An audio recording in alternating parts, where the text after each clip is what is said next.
कल आपने कितनी बार अपना फोन चेक किया? 10 बार, 20 बार या शायद 100 बार? और क्या आपने कभी सोचा कि हर बार जब आप अपना फोन अनलॉक करते हैं तो कोई आपको देख रहा होता है? कैमरा से नहीं, बल्कि आपके बिहेवियर से। आप क्या देखते हैं, कितनी देर देखते हैं, किस पर रुकते हैं, ये सब साइलेंटली रिकॉर्ड हो रहा है।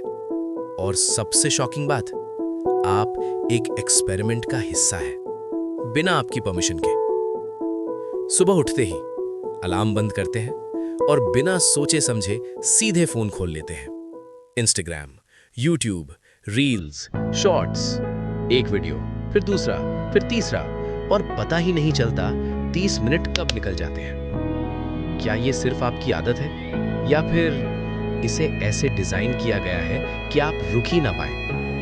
जरा सोचिए, अगर कोई सिस्टम आपको आपसे ज्यादा समझता हो तो क्या वो आपको कंट्रोल कर सकता है? ये है नेहा, लखनऊ की एक normal college student. Simple life, friends, college, social media, सब कुछ नॉर्मल। ना कोई एडिक्शन, ना कोई बड़ी प्रॉब्लम। लेकिन लॉकडाउन के बाद कुछ बदलने लगा। धीरे धीरे, बहुत धीरे, नेहा को महसूस हुआ कि उसके थॉट्स बदल रहे हैं। जो उसे पहले पसंद था, अब वो बदल रहा था। जो वो पहले सोचती थी, अब वो वैसा नहीं सोच रही थी। शुरुआत में उसने इग्नोर किया, उसे लगा ये नॉर्मल है। लेकिन फिर एक दिन उसने कुछ नोटिस किया। उसका पूरा सोशल मीडिया फीड एक जैसा हो गया था। वही वीडियोस, वही टॉपिक्स, वही ओपिनियंस, जैसे किसी ने उसके माइंड को प्रोग्राम कर दिया हो। तभी नेहा ने डिसाइड किया कि वो इसे टेस्ट करेगी। उसने जानबूझकर सिर्फ एक ही टाइप का कंटेंट देखना शुरू किया, और सिर्फ 2 दिन के अंदर उसका पूरा फीड बदल गया। हर जगह वही चीज। तभी उसे समझ आया, ये कोइंसिडेंस नहीं है, ये एक सिस्टम है। और ये सिस्टम आपको आपसे ज्यादा जानता है। यहीं से शुरू होती है असली कहानी। एक्सपर्ट्स कहते हैं, सोशल मीडिया एप्स आपको एंटरटेन नहीं करती, बल्कि स्टडी करती हैं। हर क्लिक, हर स्क्रॉल, हर सेकंड जो आप किसी वीडियो पर स्पेंड करते हैं, सब डेटा बन जाता है। और फिर इस डेटा से बनाया जाता है आपका डिजिटल प्रोफाइल। एक इनविजिबल प्रोफाइल जो बताता है आपको क्या पसंद है, आप किस बात पर रिएक्ट करते हैं, आप किस चीज से अट्रैक्ट होते हैं, और कब आप सबसे ज्यादा वल्नरेबल होते हैं। और फिर आर्टिफिशियल इंटेलिजेंस डिसाइड करता है कि आपको नेक्स्ट क्या दिखाना है। आप क्या देखेंगे, किस पर लुकेंगे, किस पर क्लिक करेंगे। आपको लगता है आप चूज कर रहे हैं, लेकिन रियलिटी ये है, आपको गाइड किया जा रहा है, धीरे धीरे, बिना आपको पता चले।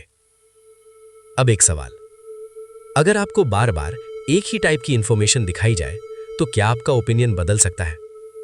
अगर आपको बार बार एक ही बात बताई जाए तो क्या आप उसे सच मान लेंगे? जरा सोचिए, क्योंकि हो सकता है ये ऑलरेडी हो चुका हो। अब ये कहानी थोड़ी डार्क हो जाती है, क्योंकि इस सिस्टम का मिसयूज भी हुआ है। लोगों की सोच को इन्फ्लुएंस करना, ओपिनियंस को शेप करना बिना उन्हें पता चले। आपको लगता है आप अपनी राय बना रहे हैं, लेकिन क्या होगा अगर वो राय किसी और ने डिजाइन की हो? और ये सिर्फ एक जगह नहीं, पूरी दुनिया में हो चुका है। अब वापस आते हैं नेहा पर। नेहा ने एक डिसीजन लिया। उसने फोन यूज कम कर दिया, नोटिफिकेशंस ऑफ कर दिए और खुद को थोड़ा डिस्कनेक्ट किया। शुरुआत में मुश्किल हुई, बार बार फोन उठाने का मन करता था, लेकिन उसने कंट्रोल किया। 1 दिन, 2 दिन, 3 दिन, और फिर 1 हफ्ते बाद कुछ बदल गया। उसके थॉट्स क्लियर होने लगे, उसका माइंड काम होने लगा, और तब उसे समझ आया कि वो कंट्रोल में नहीं थी, उसे कंट्रोल किया जा रहा था। अब सबसे बड़ा सवाल यह है, ये सब हो क्यों रहा है? जवाब सिंपल है, ये एक बिजनेस मॉडल है। जितना ज्यादा टाइम आप एप्स पर स्पेंड करते हैं, उतना ज्यादा प्रॉफिट कंपनियां कमाती हैं। आपका अटेंशन उनका पैसा है, और अटेंशन को पकड़कर रखने के लिए यूज की जाती है आपकी साइकोलॉजी, आपकी हैबिट्स, आपके इमोशंस, आपकी वीकनेसेस। सब कुछ यूज किया जाता है आपको वही रोकने के लिए, आपको एडिक्टेड बनाने के लिए। अब सोचिए, अगर कोई सिस्टम आपको इतना अच्छे से समझता है, तो क्या वो आपको इन्फ्लुएंस भी कर सकता है? जवाब है हाँ, और शायद वो पहले से कर रहा है। सबसे बड़ा सच ये नहीं है कि ऐप्स आपको कंट्रोल करती हैं। सबसे बड़ा सच ये है कि आपको लगता है कि आप कंट्रोल में हैं। और यही सबसे डेंजरस इल्यूजन है, क्योंकि जब इंसान को लगता है कि वो फ्री है तो वो सवाल करना बंद कर देता है। तो अब सवाल ये है कि आप इस एक्सपेरिमेंट का हिस्सा बने रहेंगे या फिर सिस्टम को समझकर उससे बाहर निकलने की कोशिश करेंगे। अगली बार जब आप फोन उठाएं तो एक बार जरूर सोचिए, क्या ये आपका डिसीजन है या किसी सिस्टम का? फैसला आपका है।